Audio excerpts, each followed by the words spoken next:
Padahal ini sudah dilakop, atas bawah lagi lakopnya, lihat nih. Ini sudah lakopan atas, ini bawah lakopan. Model seperti ini menurut saya bukannya ini semakin kuat, tapi akan membuat semakin lemah.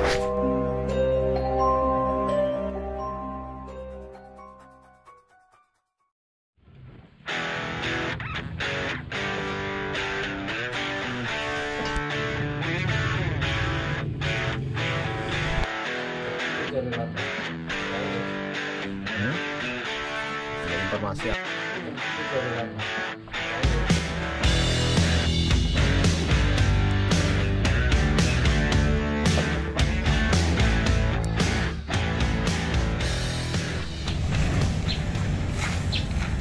Assalamualaikum warahmatullahi wabarakatuh.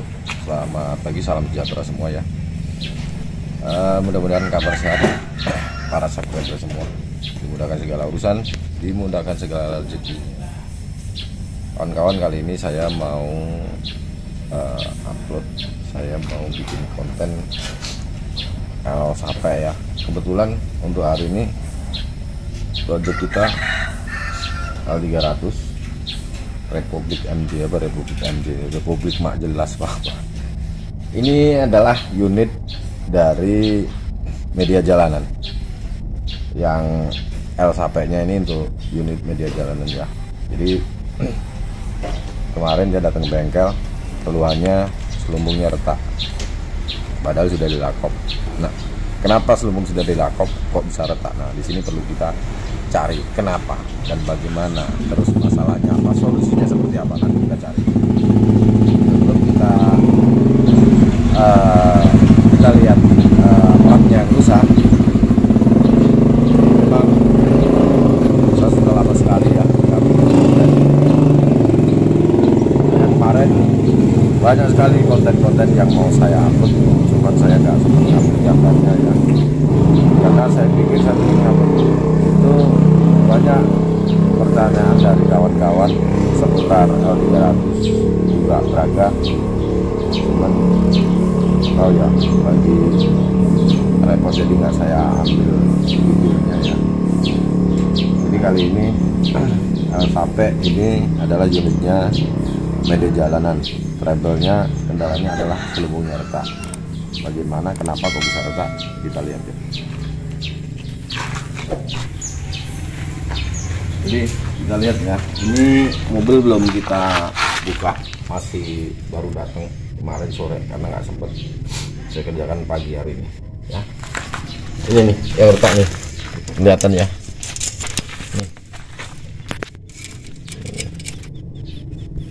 Ini basah oli ini, kelihatan ya. Nah, ini kan basah nih. Hitam nih basah pas di begelnya. Nah, padahal ini sudah dilakop, atas bawah lagi lakopnya, dilihat nih.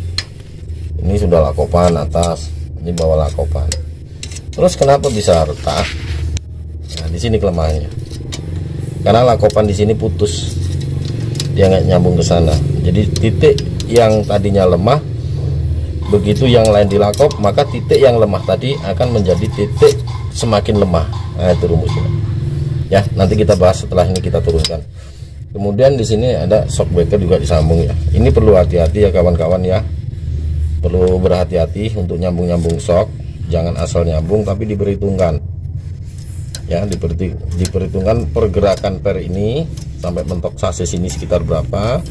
Kemudian space ruang gerak shockbreaker ini sampai seberapa. Jangan sampai ini belum nempel, tapi shockbreaker ini sudah habis gerakannya. Jadi nanti resikonya yang sudah itu kawan-kawan kemarin yang mengganti shockbreaker ini dengan menggunakan punyanya Engkel Cold Diesel itu kepanjangan, yang sudah sini patah, kiri kanan ini bisa patah. Nah, jadi saya sarankan juga kawan-kawan ya, kalau untuk menyambung shockbreaker tolong dihitung ya, dihitung pergerakannya, dihitung. Jadi turunnya berapa, naiknya berapa, dihitung dengan jarak ini, stopper dengan sasis ini harus imbang. Oke, nanti untuk penjelasan lebih jelas nanti kita buka ya, kita buka nanti kita lihat di atas bagaimana. Sekarang kita mau proses bongkar-bongkar dulu, ikuti terus videonya ya.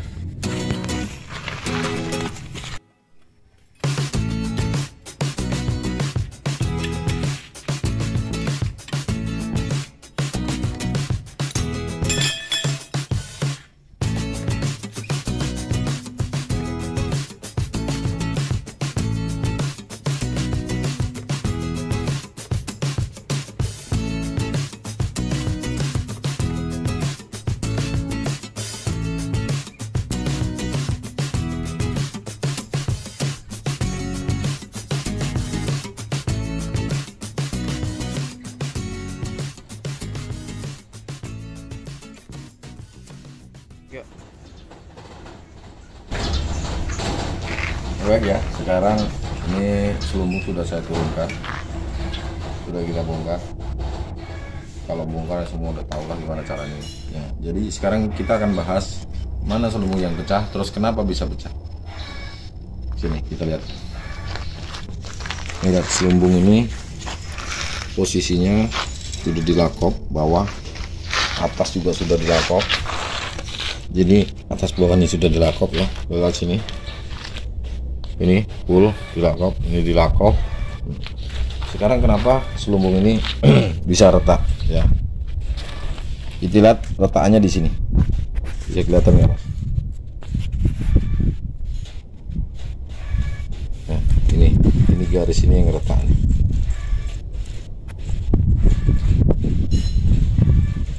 Ini ya, ini yang retak. Nah, jadi ini menurut versi saya ya. Jadi kembali ini menurut versi saya. Saya tidak mengatakan ini tidak kuat, bukan. Tapi menurut versi saya ya. Karena semua beda cara, beda pengerjaannya, kemudian beda juga untuk menilai ini kuat atau tidak. Nah ini kan versi saya. Ini sudah dilakop atas full. Ini benar ditambah kuat. Ya.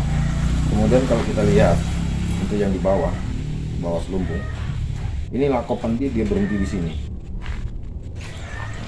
Kita lihat dia berhenti di sini. Ini belum diangkat atau tidak diangkat.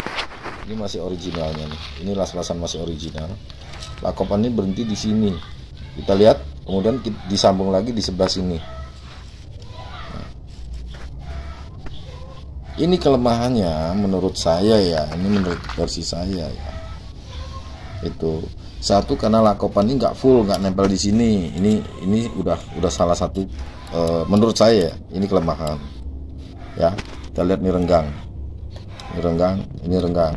Mestinya kalau mau seperti ini tempelkan full ke sini atau paling tidak bisa ngelas di sini.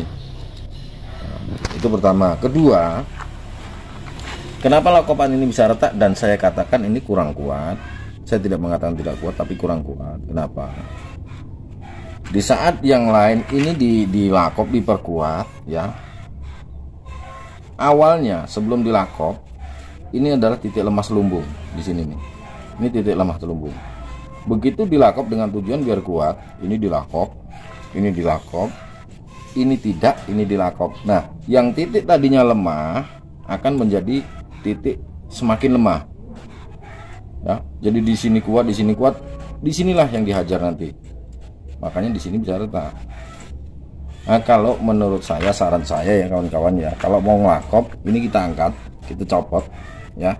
Lakopan ini jangan sampai putus, kita labasin ke sini. Kita labasin sini. Baru ini dipasang lagi. Nah, kalau di situ mungkin menurut saya itu akan jauh lebih kuat. Ya. Jadi kalau lakop yang model seperti ini menurut saya bukannya ini semakin kuat, tapi akan membuat ini semakin lemah. Meskipun di atas dilakop.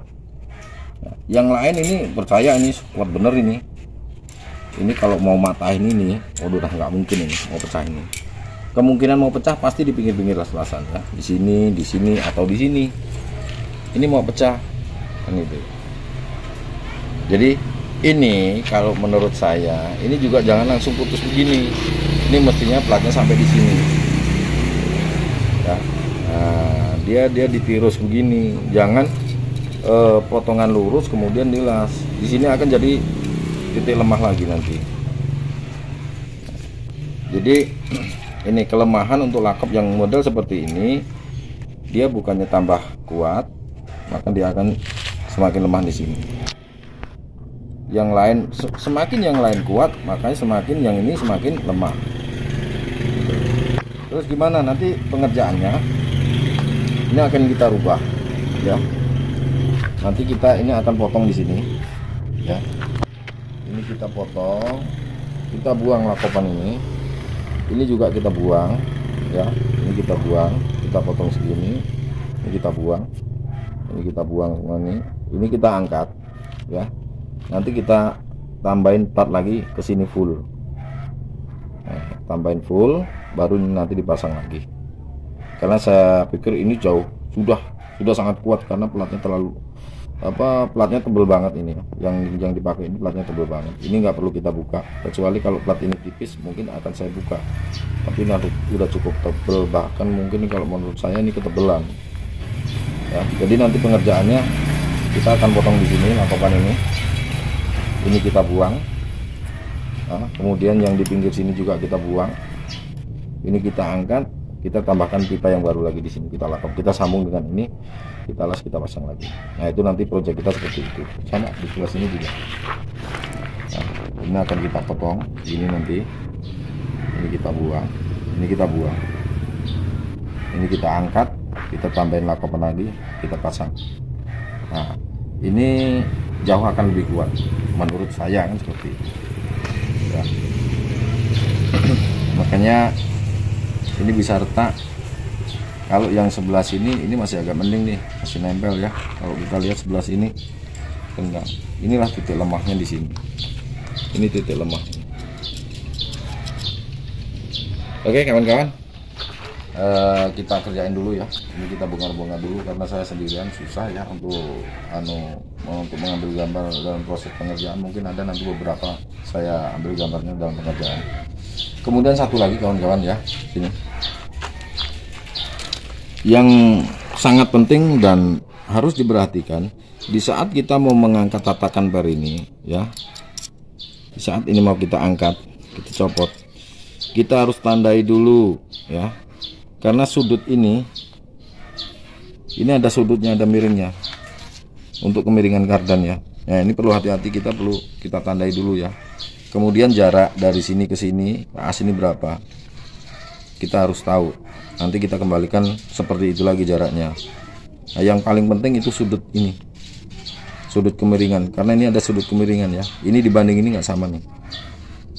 Nah, kita harus tahu selisih ini sudut ini, yang ini katakanlah ini yang rata dengan ini yang miring, selisihnya itu tadi sudah saya ukur sekitar 5 mili. Jadi nanti kemiringannya kita bikin 5 mili juga. Nah, jadi tetap sudut dengan jarak kita kembalikan ke aslinya. Ini sangat penting sekali kawan-kawan, kita harus sangat diperhatikan ya untuk sudut kemiringan, kemudian jarak as ini. Masanya bisa berpengaruh nanti ya. Kemudian kalau kita lihat ini mungkin dulu begolnya pernah kendor ya. Ini kita lihat lubang untuk nok cucuannya nih. Ini sudah kemakan buahnya ini. Kalau 5 mili ada ini. Ini udah kemakan ini. Ini mungkin dulu begolnya kendor. Jadi kocak nggak diperhatikan jadi seperti ini. Kiri kanan semua sama kayak gini. Ya. Jadi langkah yang sangat penting, sangat perlu diperhatikan adalah sudut ini, kemiringan ini. Ini ada kemiringan, jangan basing-basing ya. Kita usahakan kita kembalikan standarnya. Ada kemiringannya nih. Ini kemiringannya kalau di pinggir sini dengan pinggir sini selisihnya itu 5 mili. Nah, itu. Kemudian jarak ini kita kembalikan lagi. Nah, itu aja ya. Sementara nanti kita proses pengerjaan dulu. Ini sudah saya tandai semua nih. Sudah saya tandain semua. Contoh seperti ini. Ya, garis ini temukan dengan sini karena ini udah nggak bisa saya cari asnya lagi. Nah, kemudian sudut ini kita ukurnya begini, kita ukur katakanlah ini untuk yang manual saya kasih ya, kita kasih contoh.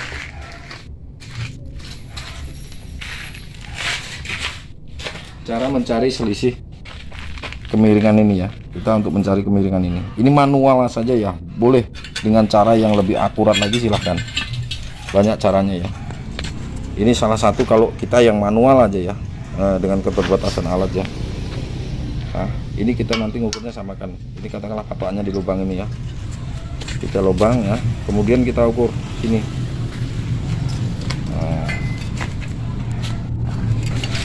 Nah itu kan ada angkanya, itu ketemunya berapa senti ya, berapa senti. Kemudian kita pindah yang sebelah sini, Nah jadi seperti ini ya, salah satu cara manual untuk mengukur selisih kemiringan ya.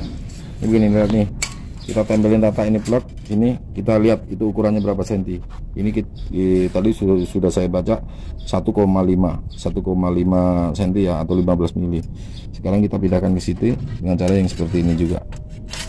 Nah, Ini kita tahu nih ukurannya berapa nih selisihnya.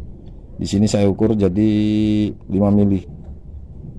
6 mili yang sebelah sana tadi 1,5, yang sini 1 cm.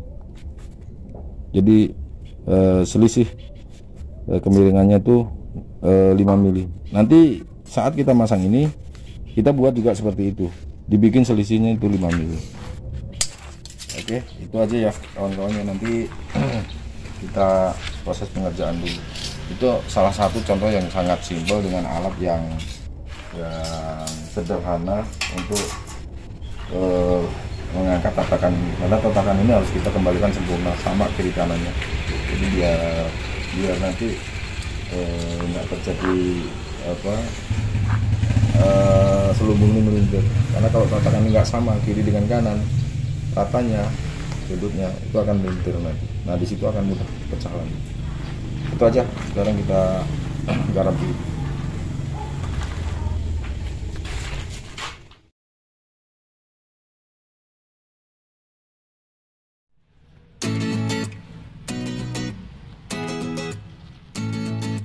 Jadi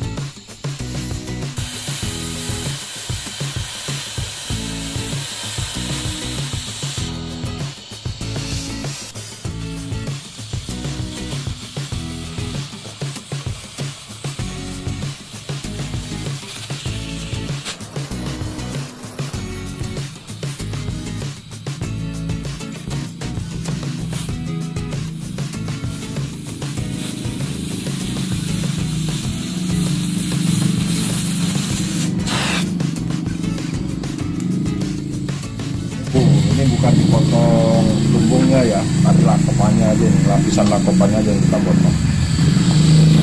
Karena kalau ini seolah-olah kita potong selumbung, enggak, itu padahal kita lakopan yang kita potong.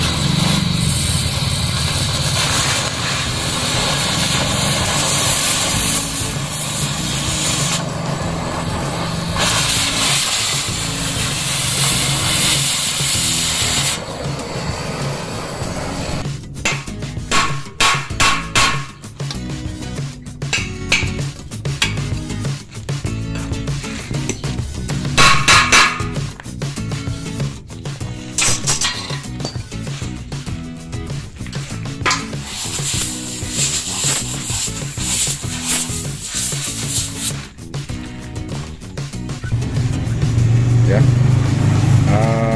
untuk sealnya kita buka dulu ya, karena ini kita mau potong, kena gerinda, kena panas, kena blender. Begini kita copot dulu daripada nanti rusak. Caranya pakai kunci pas 24, masukin begini, kita congkel ya. Jadi ini masih bisa kita pakai lagi nanti.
Oke ya, nanti yang pecah ini kita las dulu, kita gerinda, dalemin. Terus ini yang kena blender ini kita las dulu, kemudian kita gerinda lagi rata. Intinya ini kita tambal dulu, kita rapikan dulu sampai rapi, baru kita nanti lakop.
Jadi ini tadi yang pecah ya, yang pecah kita gerinda dulu, kita dalemin dulu.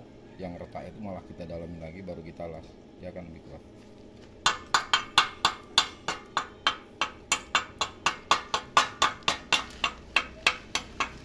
Nah setelah ini kita ratakan, kita gerinda semua ya, bekas las-las ini kita gerinda semua, baru nanti kita lakop.